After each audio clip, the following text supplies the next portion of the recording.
obboleettiitii wal janajjanneen beektu hin beeku waliyyuu bilbileen beeynu namni sirriitti dhiyaatu hin jiru yooma gargaarsa jedhan wooma qabdu irraa shilin gibsumanii dirhama 50 30 10 30 sadaqatti kanuma maassi guba kun sadaqadhu atilee dalagataa jirta namni akkamitti obboleettii ufiititti gammada hulattanyaa deebitan bar hin saalfadhe ankaleessa akka waan jechi sunnarraa baay'ee gizee waan akkanaa dhaga'u ijoo keessan warruma isin shira shirtantu bar dhufee wal himtan sanuu hin saalfattan ummata raqa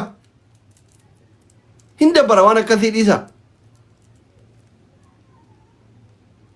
maali kun ummani konkoonni kijiba dhaabii wallaahi kijibaa miti wallaahi sagalee jira sagalee waa hunda jira maal kijibni zaaraa intala oromoo waggaa darbe akkatti gargaaruu dhanii ollaanii kanatti anafaati faata yeroo lamara yeroo sadii deebinee hin gargaarree maal konkoota dhuguma konkoota dhuga dhiirri Dubaay dhiirri Kuwait konkoota wallahi konkoota osomaa ittuu kannani bar daqiiqaa sadiitti ganna itti maa barreen gaddaamo yoo mana taalletti daqiiqaa sadiitti walitti ulfeessanii wali mataa turan mana mubarakanatti bara konkoota yooma isinii kennanuu hin qabbaneessitan bar hin qabbaneessitanii bar dhuguma dhiirri Kuwait konkoota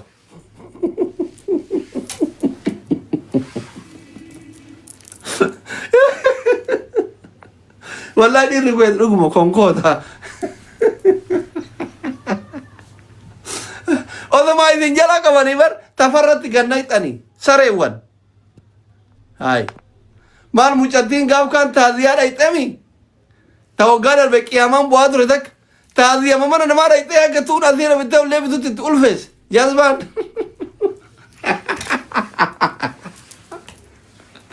mee warri Kuwait ergadhaa ijoollee dhiiraa warri Kuwait keessattuu warri garaa didilbii sun ergadhaa rakkoon keessa maayin in gargaara nuti mucattii gargaaree isin agarsiifna galatan dhabina Kuwait bashiiri kiyya Kuwait hin jirtaati konka abbitii tokkoffaa jira dil'uun shira kana tokkoffaa Doktor. waalaikum salaam Kuwait hin jirtaa Ada maa nutti baate koi. maaliif le mucattii gaafa fayyaa qabdu warra onlaayinii gargaaraa turte hin gargaaru jettan obboleettii teessaniimi Insobani wallahi kagaaratti gargaaraa jira kun guruppii jira waldaa jira gargaaraa jirani keessaan dhufteetuma afuuftuun gariin kijibdi dhugaa miti doktora akka jedhan kanaa miti beekta. eeshi Mee sultaan gaafadhu sultaan sirga sultaan hin gaafadhu. In kijibdi afuufaadha ijoolleen afuufaadha akkanaan kijibdi. akka ati jettu kana taanan dhiifamu garuu akka dhagaye taanan baay'ee isinitti aare wallaa Haa ta'uuti komee jira. Komeen ima jira akkuma ta'e san warra garaa gurgurtaa kunneen komatamuu isaanii oolu. eeshi anillee warra garaa gurguddaa Sultaan hin gaafadhu keessaan sirri gargaaraa jirra amma inshaallah hin gargaaramte. Keessan beekama. maali amma fakkeenyaaf osoo amma asiranii sagantaa qabanii fi hin gargaara eessi jirti Kuwait ina mallayni keessaan paaworii qaba doolaara caala beektaa Dhugaadha. nama biyya guddatte keessa jiru biyya birriin jirtu jiru rakkoo tan xixiqqoo tan namni 4-5 furuu danda'u amma miskiinni biyya baqaa taa'ee miskiin isin gadiitiin gargaara jechuun mooraaliif hin ulfaata amma sagantaa qabee fi gargaartisuu fi wallaalle beektaa Dhugaa keessan. garuu hin ulfaata maqaa keessanillee laalladhaan isin jala saalfadha wallaa amma Kuweetiin gara keessa akka jiru ijoollee arsiitiif ijoollee baaletti namittiin bara gaddaa dhukkubsattee gaafa fayyaa qabdu wajjin hin jirtu jettanii gargaartanii gargaarsifne nuti waa meeqa goone maa wal beeynaani waa hunda osoo beeku bar callisaa amma iqama bafattee deebitemi Doktor Mari akka jedhan kanaa miti wallahi ummanni akka ummata Kuwait kun hin jiru ummata kaduu hin galchan amma dhiyoo kana nama mucaawati amri ta'ee galchanii akkasuma gargaaranii guuranii tuman galchanii eeshi gargaarsa alaa hin gaafatanii beektaa warri Kuwait kun wallahi waldaa jira waldooma kanaan bakka guuranii hirmaatanii tuman galchanii. amma mucattii tana takkittii gargaara bakka jilbiifadhe dhiifama isin gaafadhe viidiyoo hojjedha hayyee Maanu dhukkee nurraa kaafate duu keessaan hin gaafate sultaan hin gaafadhume keessaan. Sultaana maal? mana sultaan jirti miisiin Liqoon barii isaami. afoosha keessa jira inni Liqoon barii afooshaatu isa. wallahi yoo dhuguma inni wannoo afooshaa ta'e giiftiin naa kennellee deebisuu fi humna qabu biyya baqaa jira sultaan biloo gora yoo mucaan tun wannoo jenna warra wannoo hunda natti itti gaafatamaa afooshaa hunda isaanii annama gara mardi wajjin jiraachuun barbaadu. Nama sadi nama السلام عليكم ورحمة الله وبركاته. jaalatu. Sultan Ila anamma an amalli kiyya akkami beeyta haga fedhe badaa yoo an ta'e si galee miti. Yoo danda'ame akka sabaatitti baduumuma kiyya san beekanii Mandino. yoo Maaltu dadhabame maalse? immoo Salaamu alaikum. akka amantiitti yoo dadhabame gandi kiyya akkana bira dhaabatu barbaada. Kuni dirqamuma uumamaati si galeemi. Dhugaadha. Doktor Sultaan miskiina nama akkasiitii illee miti jara warra gurgurtaa isa wajjin illee hin jiranii inni keessumaan tola waltummaadhaan namni hirmaachisee kun akka isin gargaaramtu godhaa dhusuma wallahi. Doktor ana biloog goota wallaa addunyaarraa biloog taata guyyaa san. Ani shira nama shira jiru natti tolu amma abbitti sarfaa waliin galu warra itti gaafatama abbooshii warra kuweessanii waliin ta'an maaliif jaarri beera Doktor, ani- kuma dhibba lamaa sadii erganii faaruu barbaadan si galeemi hin danda'an waan akkasii feemasni biraa haa faarsuan dirqama waan namummaa fi rabbiif jecha gootuwan nama faarsuu hin danda'u alaa kulli haal amma mucattiin akka miree keessatti biyya galchuufi Bashir Sultaan Ah, Mubarakin kun ka abbaa gadaa tokko sila. Mubarak. Halo. dubbataa ture maa caallisire. Itti dawwala itti gaafatamaan afooshaa itti dawwaluun wal sodaattanii miti warri kuweet kun masmara wayiitti irra baasanii. Hin sodaannu.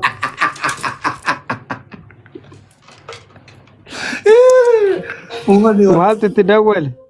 Doktor bari warri kuwet kun kafiilli arabaadha malee akka warra Dubaay sanii arbaaba taateen sodaannu wata akka geerii nam tokko hin sodaannu dhugaa. Amma waa'ee mucattii tanaa maal jettarre? Bashir narraan dubbattu ani annama akkasiiti amma Doktor Bolooksi godhaanaan jedhee bara afaan Wallahi sira dubbisa jira yeroo afaan sira duraati. dubbisa jira. Maqaa isaati wanni uummanni socho'ee guru gargaaraa jiru maqaa jiraan jiru ma. Mee amma Bashir. akka goona jettarre waa'ee leeman kana garaa nama nyaatti mucattiin sun waggama kana gargaarsa uummata shirkaa waan dhufte kuma shantama kenna. Qarqaarsisi bakka. Qarqaarsisi bakka. Qarqaarsisi. Maal gargaarsa biyya birrii jiru jirtanii walitti daddarbaa dirhama kuran yaa maqaa keessaniifuu gaarii miti osoo isin warri kuweet haftaamin kun jirtan miskiina biyya biraa jirurraa birriin fuunu rabbi jedha wal gargaara maqaa keessaniifuu gaarii miti rakkoo qe'ee keessanitti gale fudhadha. Please.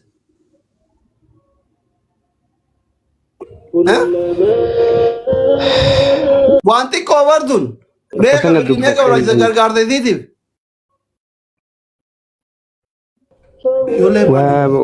Horii irra jira bar Doktor. Horii hambaatu irra jira. Dayni waan irra jiruufi saniif. Meeqaa irra jira? Diinaara 2,000. Birri Itoophiyaa meeqa?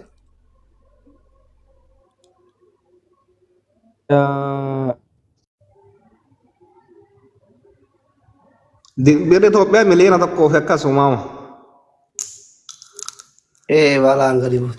Birriin keessan xiqqishumatu mana bitaa'edha. Homa nama kennan tullee xiqqishuu ragaa doktor. Damooza meeqaan dalagan? Tokko tuqaa lama Doktor. Tokko tuqaa lama akkas. Miliyoona tokko kuma dhibba lamaa jira. Yaa. Maa fuute isin birrii namaa? Bira kaatanii harka bade? Nama bira hin kaanne. Akkuma kalee isiniin jedhe san dubbiin.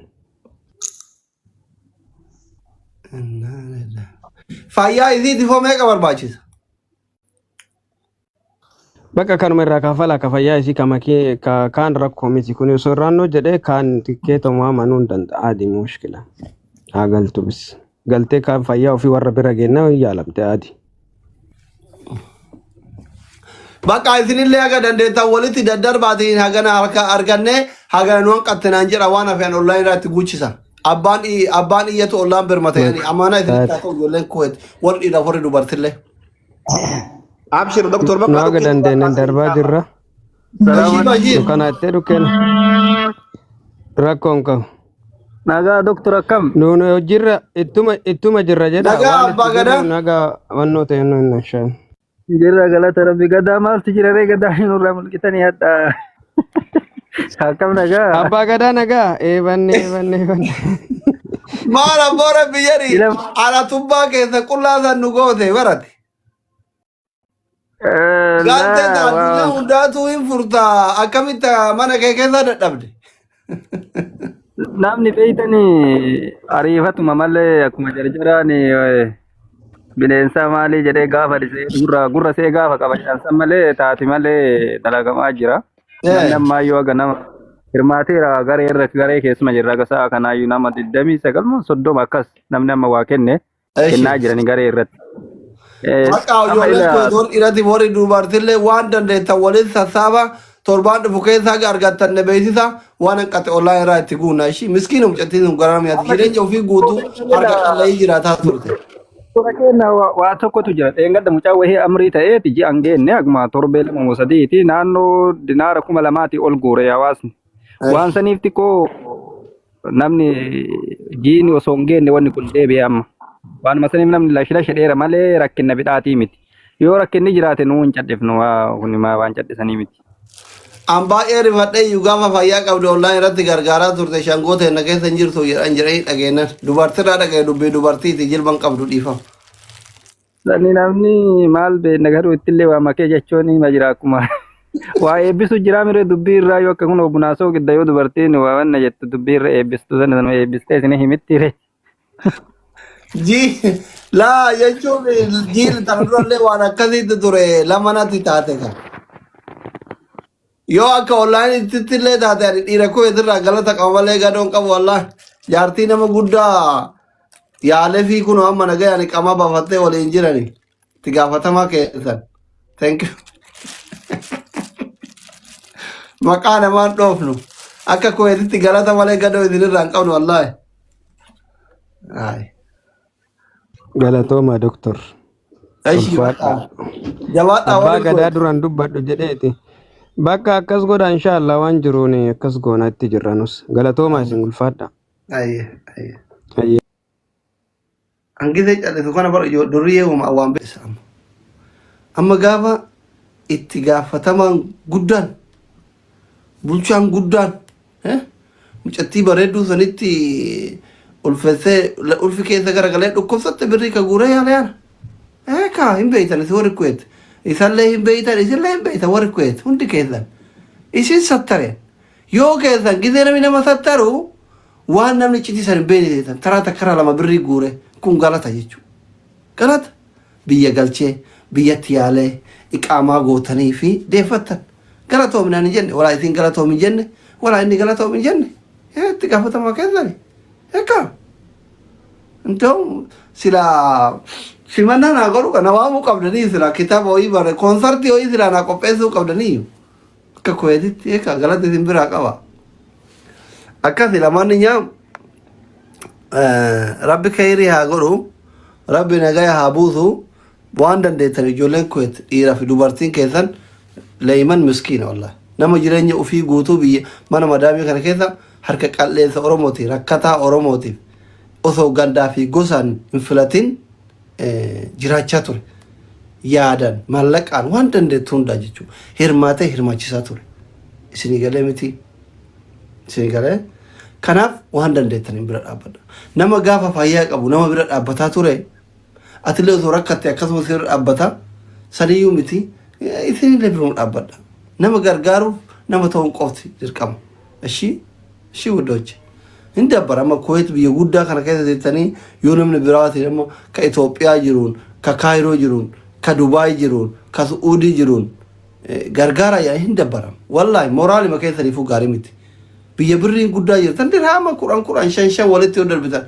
gargaaruu dandeettamu coota waan hanqatee uma rakkoon qabnullee wallaahi irra hin gaafan rakkoon kuweet isin bira achi taruu hin danda'u hin furtan isinuu achitti. Akkas haasaa keessa yoo natti aartanii mootu hooma keessan dhagayetu nama cheessee dhiifama widdooche qimiin qabatina amma qimiin qabatina isin duraanuu ummata dalagaati ummata muktarama ummata mana banatee booyuu miti asliin arabsa jettanii mana banattanii booyina waan kiyyataataniif isinitti aaree isinii loladhe homa rakkoon qabu I'm so sorry bakka beera jarjartu dhufee natti hime dubbiin beeraa jilban qabdu dubartirraa dhagaye waan ta'eef dhiisa bakka ashii kaayyoon keenya babooleen babaalen miskiintitti naa gargaaramtuuf ishii asriin ijoollee koo xarabse jettanii booda mana baattanii banattanii booyina dhiifama kuno dhiifama isin gaafadheera yoo isin booda boottanii wallolli keenya fagaataa deema xilaata taana waan ta'eef ishii uddoche akkas godhaa bakka tolee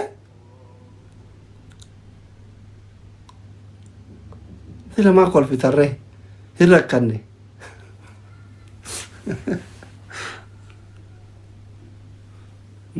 Waan qabda walitti bubbuta waan hanqateen sagantaa qabee itti guuta.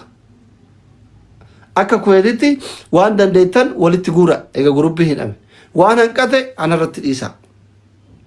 Anarra dhiisa. Akkasuma goona akkam goona furmaanni biraan jiraadhe guddooche. Leeyman sanyii waaqa guutu kana shayxaan irra ganamaan guyyaa jum'aatti warra kuweetii walitti nu goose astagfirullah